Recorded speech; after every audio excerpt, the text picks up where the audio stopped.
Hi, Megan. Nice to meet you. Nice to meet you. I'm Rebecca Bickel, Associate Director for Public Services. Welcome to Strozier Library. Thank you. Well, I'm excited. Show me around. I'm looking forward to it. Let's go. So one of the first things you're going to notice when you walk in, Megan, are our new turnstiles. If you want to go ahead and swipe your ID card. All right. Okay. There we go.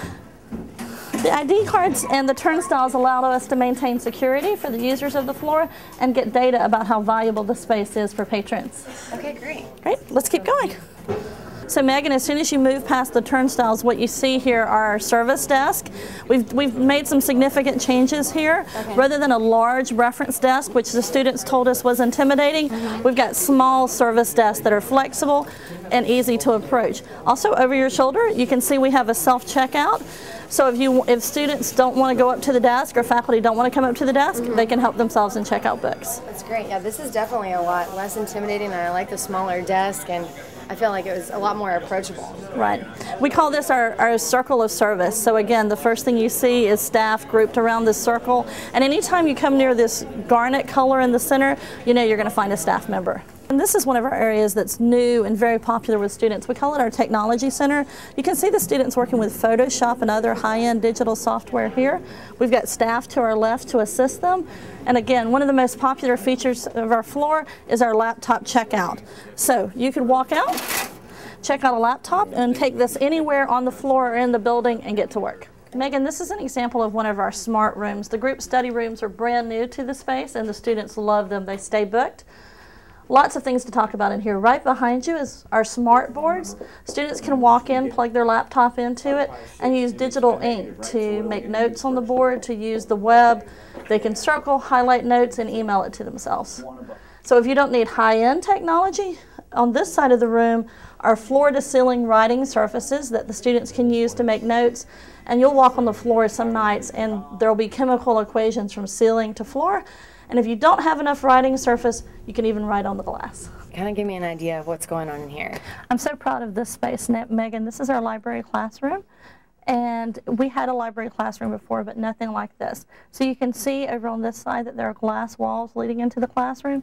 Our concept was to expose the students here to learning, to open the learning up that's happening in this room. It's an open lab when there's no teaching going on, and that's what you're experiencing currently with the students here. But typically what would happen is we would have students from an English class or any kind of class. The professor would come over with their students. The librarian would do a session, and while the librarian is showing them the databases, the resources they'll use, the students get to work on those same resources on the computers. So it's hands-on learning, which we know from all of the literature out there is the very best style of learning. Rebecca, tell me about this. I love this area. This is our cafe, and it is pretty popular with students. You can see the Starbucks back behind us.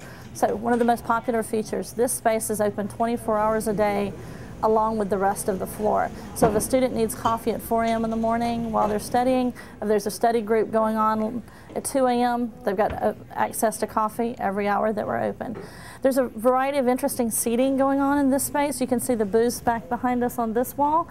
There's also little pods that you can sit on, little cushion stools. Again, we're experimenting with different types of seating and different types of spaces to see what works for students. Wireless throughout the space again, so they can get their studying done while they have their coffee. And of course, I want to make sure I point out that you can take your coffee outside of this space. The entirety of Strozier is available for students to have food and drink, and they do it a lot in the space. And the other thing we do in this space is our programming work. So we have poetry readings, open mic nights, other events that are going to attract our users to the space happen within this area. 4x minus 8, that part we cancel with this part. This is a part of the area we're really proud of, Megan. This is our tutoring zone. So the yellow t-shirts you see right now are tutors from the Academic Center for Excellence.